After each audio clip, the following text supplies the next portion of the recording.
Hey there, and welcome to the behind the scenes of the Rustic Songbird Podcast. I'm Lydia Walker from rusticsongbird.com, and I'm taking you behind the scenes of an interview on the podcast. I hope you enjoy this video, but before we get started, I want to invite you to subscribe to this channel. If you enjoy topics like this, we have new podcast episodes coming out every single week, and the behind the scenes will be here on this YouTube channel. So make sure to subscribe so you don't miss anything. Also, if you enjoy this show, consider becoming a patron and supporting Rustic Songbird on Patreon. You can check out all the details at patreon.com/rusticsongbird. All right, let's get into today's show. My guest on the show today is TC Courtney, and he works in publishing and the music industry. And we're going to talk about his story today, as well as how you can be your own music publisher and how that works. And we're going to cover some of the basics and give you some resources. So if you're interested in making sure that your publishing is set up correctly, that's what we're going to talk about today. So TC, welcome to the show. Great to be here. Thanks for having me, Lydia. Well, I'm glad to have you on here and to talk about your story and kind of what you're doing in the music industry. There's so many sides to it, and there's so much that is possible. And so what I like to highlight on the show is people in different areas who are doing this every day and who see the ins and outs of it, just to help demystify the legal side, the copyright side, the publishing side, and help independent artists and independent musicians who are doing it all, trying to figure this thing out. But I think it'd be great to just kind of go back to the basics. That seems to be a theme in my life. Whenever things get complicated, I try to simplify things, and that's a good place to go, is just to go back to the basics. So really quickly, tell me about what you're doing as far as music publishing and how that came to be.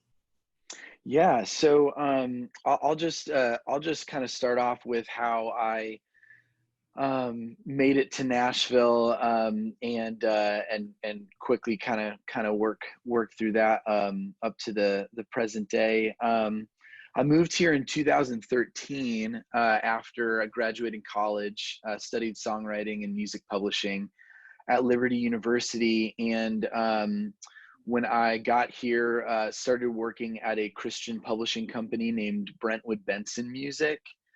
And was there for about a year. And then I moved pretty quickly into the performing rights kind of realm of publishing. Started working at Broadcast Music, that's BMI. Spent 4 years there and learned a lot about rights management and royalty distribution and licensing and all of the nerdy kind of stuff that goes into being a songwriter. And most recently, I went back into the world of publishing, and I am working at Big Machine Music now. Love the team there. Love what we do there, and yeah, just excited to still be in Nashville, working in and around so many amazing songwriters.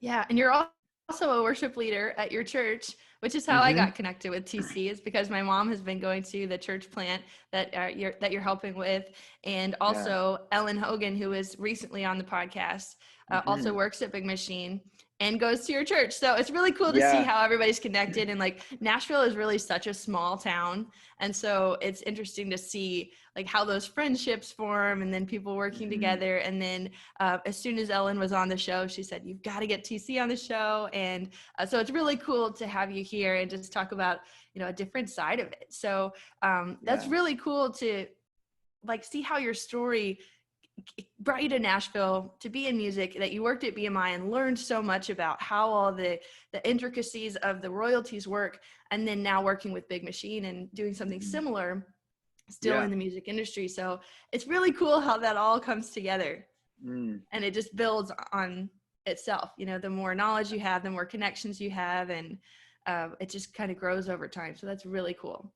Absolutely. Yeah, everybody's journey is a little bit unique in town, so it's always fun to get to hear how people got here and what they're up to and what their plans are. And That's so awesome. Well, what does a day in the life look like right now as far as working on the music publishing side of Big Machine?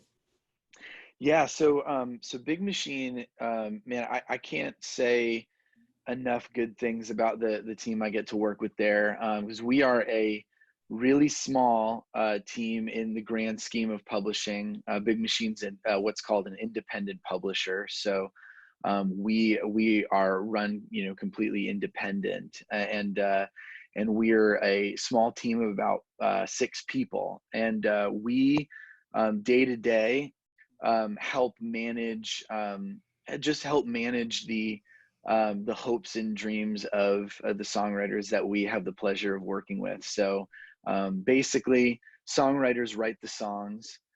They turn those songs into us. We listen to each and every song that comes across our desk. We evaluate them for quality and the commercial potential for those songs. We will pitch those songs to artists that we know are cutting for their records and singles and projects. And we also do a lot of calendar work. Publishing has become a lot of scheduling, because a lot of artists these days are wanting to co-write the songs with the songwriters. So we do a lot of scheduling and a lot of artist management for songwriters that also want to be artists.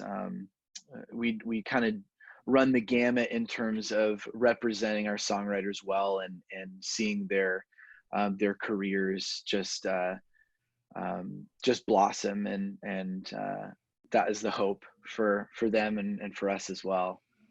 That's so awesome to have a team like that to connect the songwriters with the artists who are looking for that perfect song and to make that match happen. And then, like you said, there's a lot of work that goes into scheduling things so they are in the right place at the right time. And so having a team is awesome. Anybody that's trying to do it all themselves realizes very quickly how complicated it can get and how much we don't know as just one person, but when you have that team effort, it really does make a difference. And that's how you can really scale it. So I think even just having a buddy or a team member or somebody come alongside you and help you that knows what they're doing can make a big difference. And so I Absolutely. wanted to talk to you about like what you're doing now to kind of give an idea of what that's like and, what's possible too, as you grow and as you're working with more people in the industry and with more companies. And so going back to your BMI days, what are some stories that you have about, working with the songwriters who are maybe pitching their songs for artists, or they're trying to figure out like how that writing and publishing side works as a songwriter? Yeah, so I will say that my experience at BMI was quite a bit less creative than the position that I'm in right now at Big Machine, and quite a bit more of the legal and the licensing side of things there. But BMI as a whole is absolutely essential. And I should say just performing rights organizations in general, because I know that Right. there There's are 2 other several ones top out ones. there. Yeah. You've got ASCAP, and then CSAC, which is an invitation only performing rights organization. But just getting invested in a PRO is essential, because it is where, as a songwriter, the majority of your royalties are going to come from. Performance royalties are essentially is essentially the money that comes in from live performances, from performances on the radio, and now in the world of digital streaming, there are also performance royalties that come in through that. So I don't know if that sort of answers your question. Yeah, so you were on more of the technical side of it, of making it happen, literally, and the technicalities of it. I think royalties seem like such a vague thing for so many musicians, and they don't even know how to register their songs to be paid when their song is used. And if it's on a small scale, people may not be gathering those royalties. And so we kind of have to go and get them and make sure that things are lined up. And when you do register your songs with a PRO, then you have to tell them what the name of the song is, make sure your address is up to date, and they have like your bank information so they can pay you. And I think a lot of people just, don't understand that part of it. And so I think it's good to break it down of saying like, this is to help the songwriter and to help the artist. Like they're the go-between to make sure that people get paid, and there's a system for that to work. So could you kind of break it down in your words of like what a PRO does as far as paying the artist their royalties? Yeah, so it is it's quite a complicated world, but I will kind of try and sort of simplify it. So if I'm an independent songwriter, I want to, like you were saying, register my songs with a PRO, and because my experiences with BMI, I'm just going to refer to them and give them a little shout out on the podcast here. But so I'm going to go on to, and you can do this right online. You can go on to bmi.com, and there are instructions on the website for you to get registered as a songwriter. And BMI is unique from ASCAP in that you technically, as an independent songwriter, do not need to register a publishing company for yourself. You can, but BMI operates on what's called a 200% licensing model, where if you don't have a publishing company, you assume the publisher's share of your royalties.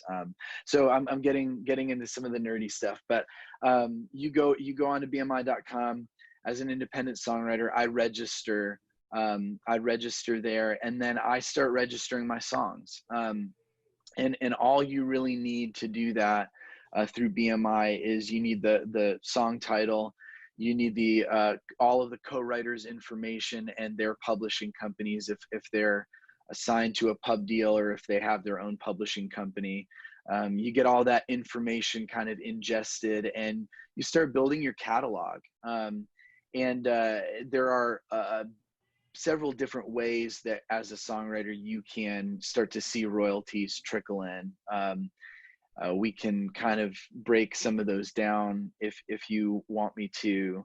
Let's just kind of make up a situation. If there's someone that has written a song with a co-writer and has registered it with BMI, they are the artist. So let's just say that in this situation, hypothetically, they're the artist that's releasing this as an independent. They're maybe playing shows, they're selling copies of CDs in person or on their website. They might get some local radio play or get on some playlists, and they're starting to build up a fan base and a following. And then they wonder, like, how do I get paid for all of this? Right. So let's just kind of take it from an independent standpoint. You don't have a big team, or you don't have people that are running it for you. So as a songwriter who's also the artist, and you're also like promoting your music and it's getting some attention, how does it work at that point? Yeah, so there are, in the most basic sense, there are two different types of royalties. There are mechanical royalties, which, in the case that you just kind of the illustration that you just painted, if an artist goes out and plays a live show and sells CDs to the fans, those CD sales, and in addition to CD sales, like anything that they sell as a physical copy of that song through iTunes, or if they were to sell vinyl, or like an 8-track cassette, anything physical copy. Anything physical is a mechanical royalty, and that is not something that you are going to obtain through BMI or a performing rights organization. So you would want to register with maybe Harry Fox or something that is kind of more in that realm. What BMI is going to do for you is handle, like I said before, what's called the performance royalty. So same illustration, that artist is playing a show. And what you can do as an independent songwriter is there's a thing called BMI Live. And it's actually pretty fascinating. You can, as a songwriter, register that performance on BMI.com through your account. And that performance will literally pay you a royalty distribution from a giant royalty pool that BMI has control over. They've dedicated a certain amount of money to pay out songwriters that are registering their live performances. So And and that, that is yeah, I that is was a going to interrupt right there. yeah. Is And those live performance royalties, that comes from like a blanket license that venues would pay to have people come and play their own music, right? So it would Mhm. come from that. Yeah, venues, restaurants, hotels, festivals, amusement parks, they all pay blanket licenses, and that money is funneled into just a basically a giant pool of money. Mhm. And that is where your royalties are literally coming from as an independent songwriter. Yeah, so I've even seen stickers on the door of restaurants and places that have licenses and just say, "Hey, we have live music here," or whatever, and that's where it's coming from. So I think just knowing Hmm. that is really cool because you're literally going in and claiming that money and saying, "I played at this venue on this date and I played these songs," and then you get paid for it. So it's really Absolutely. cool. Yeah. And it's a BMI Live especially is a pretty new piece of technology, but before there was not really many ways of an independent songwriter, maybe just starting out, to obtain actual physical royalties and to look into their checking account and see an actual check from the music that they're writing. And now we can do that. We That's have so the cool. technology to pay songwriters for a song that they've written with a local musician. It's Mhm. incredible. It really That is. is so, so cool. And that could go for playing at festivals. Like if your band has Mhm. a gig at a festival, then they cover blanket licenses for that. And so that's some royalties that are due to the artist and you have to go and claim it. But even getting paid a little bit, a little bit at a time adds up as you're playing more and more gigs and you're Mhm. kind of taking on that part of registering it and letting them know where you played and what songs you played, but that's Mhm. really cool that they have access to that. Yeah.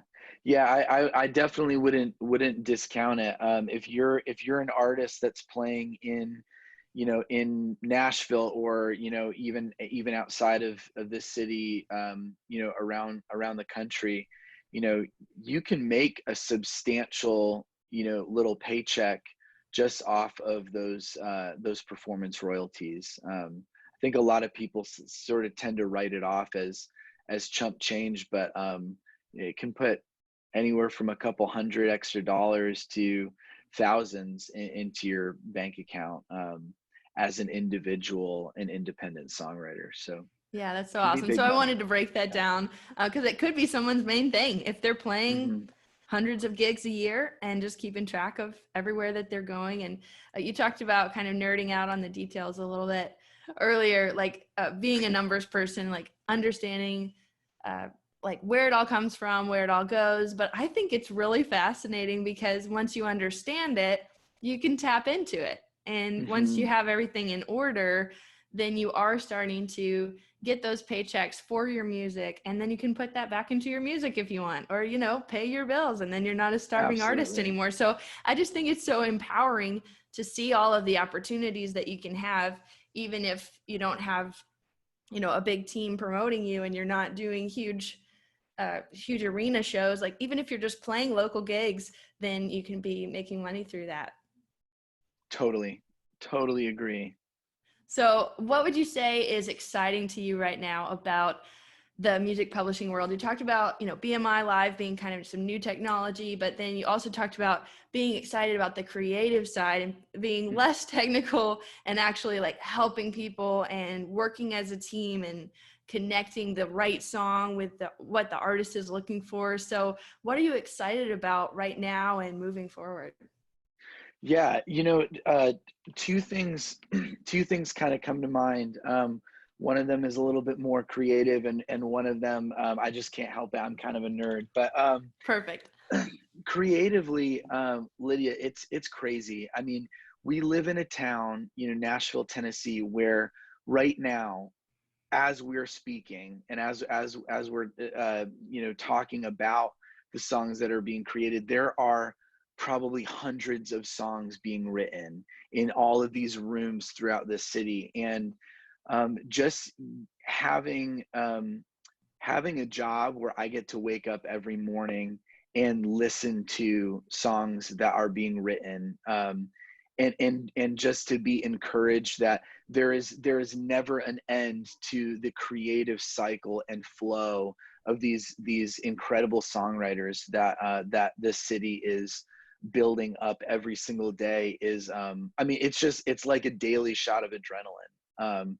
It's they seriously impress me every single day with the amount of content that can be put out by the city, and just the emotion that can be drawn out of a song. And as music publishers, we just get to benefit by listening to that, and placing those songs into the right hands and into the right artists, where they can translate a melody and a lyric into something just absolutely incredible.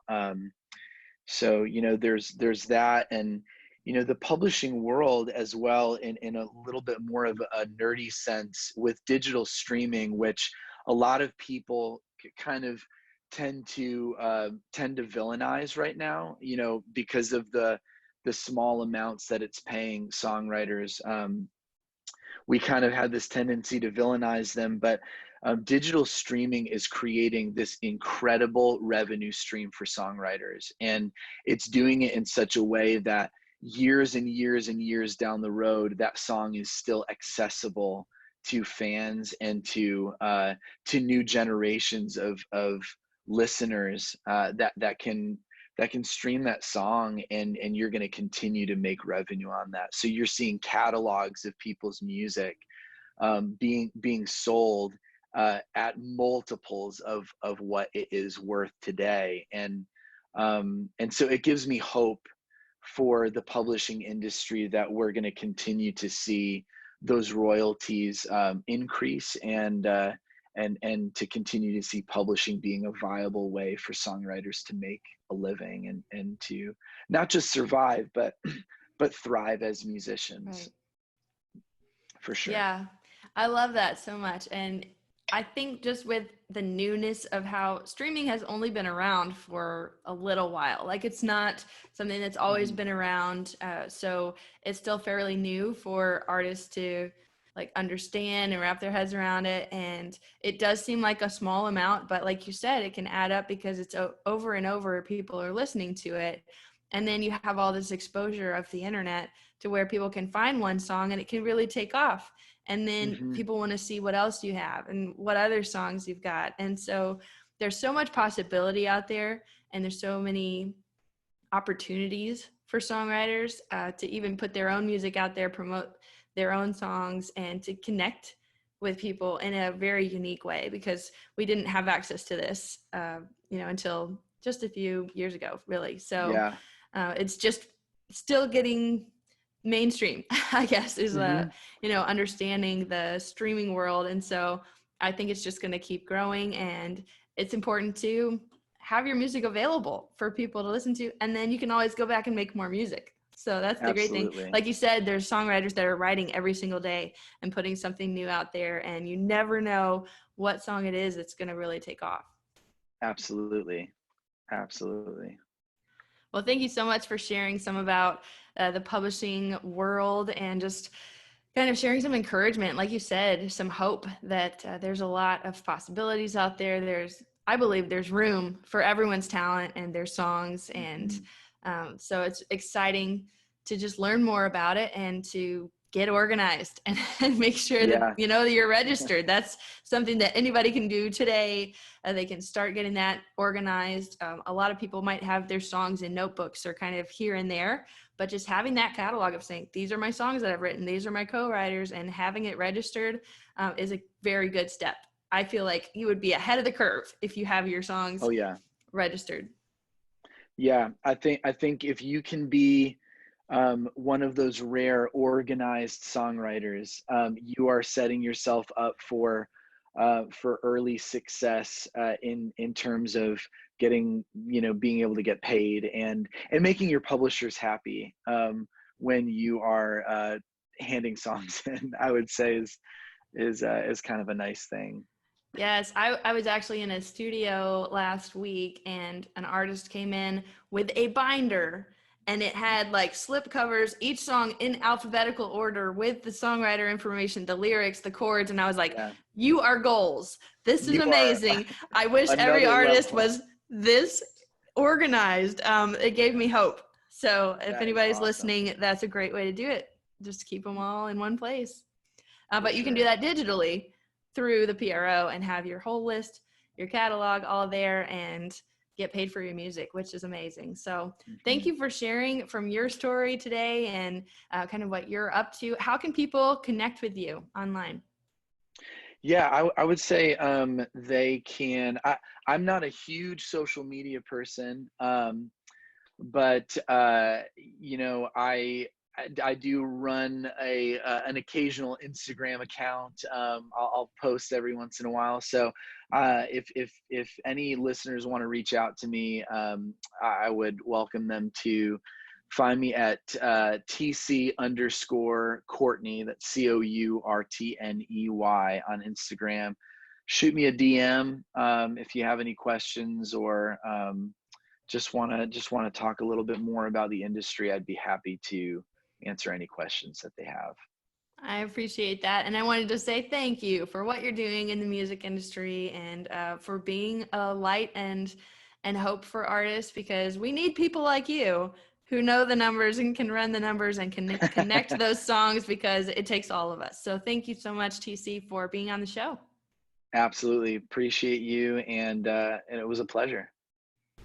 Real quick, I want to say a big thank you for watching this behind the episode here on the YouTube channel, and I want to invite you to subscribe to this channel for more topics like this coming soon. We have new episodes of the podcast every single week, and share the behind the scenes right here on YouTube. So hit that subscribe button so you don't miss anything. Also, if you enjoy this podcast and want to show your support, consider joining our Patreon community to support us on a monthly basis. You can check out all the details at patreon.com/Rustic Songbird. That's patreon.com/Rustic Songbird to become a patron today. Thanks again for watching, and make sure to subscribe. I'll see you in the next video.